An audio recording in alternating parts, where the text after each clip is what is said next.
Sorry about that. So this is part 2.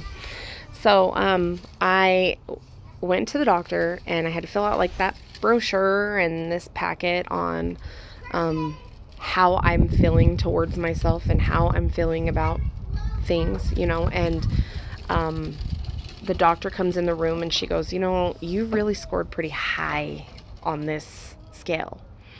She's like, are you considering like ending your life? And I said, okay, first of all, like, let's be real here, because I said, I don't want to be like sent to like a psych ward, and I don't want to be put into like one of those hospitals where like they think that I'm a loony or something. And, she's like, you don't have to worry about that. She's like, we just need to get you mentally stable. So we need to figure out what we can do to get you in that point. And, Hi. That's my son. So anyway, she makes me go through what it is that's causing me to feel this way. And I just told her, like, I hate myself. I just can't stand looking at myself. I hate the way I look. I hate the way I feel. I hate everything about me. I don't like, even waking up in the morning was a struggle for me. I just didn't want to do anything. I was at that point. And I'm sorry, guys, my children. I just couldn't take life anymore. I was at that point. So she was like, well, let's put you on a depression pill. And at that point, she didn't realize how much anxiety I had. So at that point, it was just like moderate anxiety and moderate depression. But then,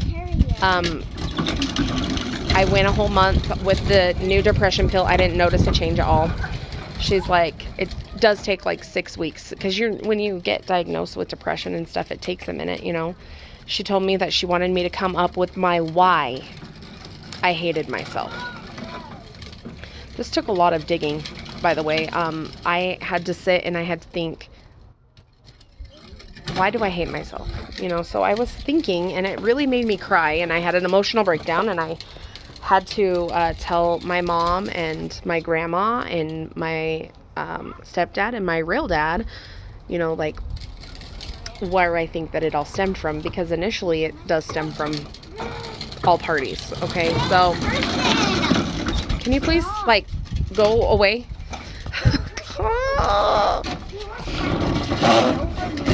Abby, you're really loud, and I'm trying to do a video. This is Abby. Mommy! By the way, she great child. Trying to have a serious conversation here, and she just won't stop. Well, good. Maybe you can be quieter now.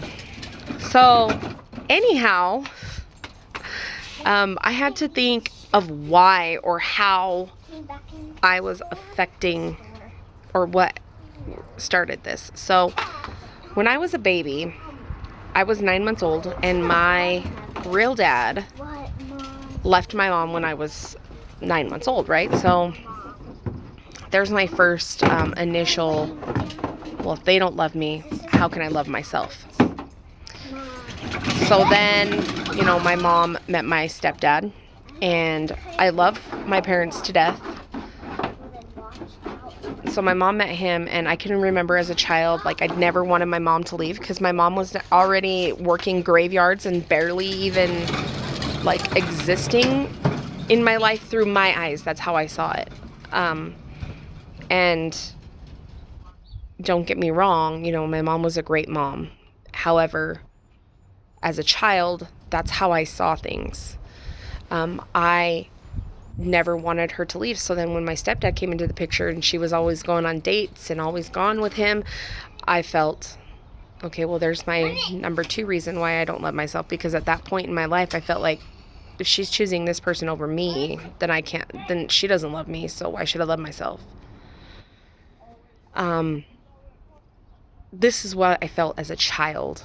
I'm not saying that is how I feel now, but I'm feeling like that's where initially this began. And through years, I remember, like growing up and being bullied in school and being made fun of and being called names and being picked on because I was chunky or my name was funny and, all these little things. And so I kept thinking, if these people don't love me, then why should I love myself? Just constant building up and building up. And I just constantly was hating myself and negative against myself. So I go to my next appointment and I explain to her, this is what's going on. I says, however, my husband has pointed out that I have become a yeller. Like, I am a yelling parent. I yell all the time. I am angry. Everything just puts me on edge. Everything makes me not want to be happy, and I said, like, I lost, so at that point I was down like 11 pounds because this is my weight loss journey. And so at that point I dropped 11 pounds and she was like, well, that's great though. You need to be excited that you have lost that much and, like made it that far. And I said, well, I'm happy, but I'm really not happy for myself. Like, I can't like force myself to be happy for myself, So, she was like, okay. And then I told her, like what things put me on edge. And I said, like, even a pen clicking would put me on edge. And she's like, well, I think you really just have severe anxiety. We need to get you on an anxiety med. And I'm telling you right now, as a person who takes depression and anxiety pills, if I wasn't on these pills right now, who knows where I would have ended up. Because I literally was at that point where I was done with life. I mean, I feel like I wouldn't have ended my life, but I would have just been really miserable and given up on a lot. And that would not have been good for my husband or my kids or anybody, like life is great and life is amazing, and we need to value what we have and we need to value our lives because we are important and we are worth it, and then I started following this lady on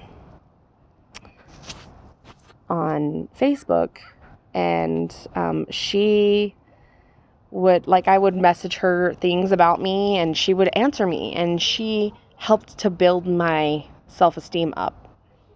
And then I started being more positive towards myself, and I started liking the person that I am. And, and now that I've lost 44 pounds, I love how I look. I want to be thinner than I am now, but in time. I can't rush the process because the process isn't a rushing process. The process is going to take time. I just feel like my struggle has been coming on for several years, and I just have needed to get help. And I was scared to seek help because I always thought that if I ask for help, I'm going to be put into a mental institution. And that is not true. A lot of people are like, well, why didn't you just tell your husband all of these things?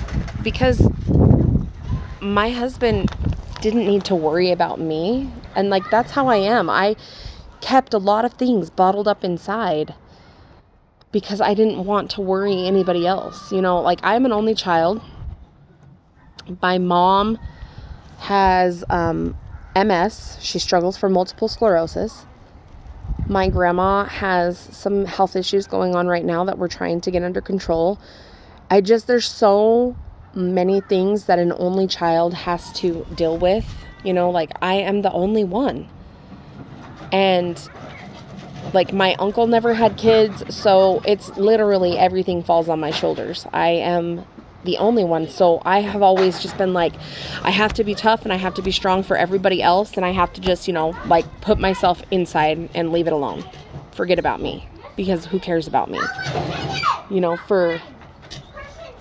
Can you guys please stop, or you can go inside. I'm not doing this. Did you hear me, Abby? Abigail! So that's like the most I yell now. I don't really yell very often, but it was to that point. And I'm so grateful that I went to the doctor and I got help. You know, there are so many of you out there that are struggling and that are unsure if they should get help or unsure if they should ask for help because they're scared of what the outcome may be. And I'm telling you right now, the outcome of you not being alive is worse than the outcome of you getting help from a doctor. So there's a tidbit about my anxiety and depression. You know, like I'm just trying to bring awareness. Like I want to help if I can. Message me though. Like let me know what you're struggling with. Let me know. And if I can help you, I would be more than willing to. So yeah. So find me on Facebook. It's Larianne Ortiz. I'm also on Instagram, and that's Larianne221. And yeah, so like and subscribe, share my video. Yeah, I hope you guys have a great day. Talk to you later.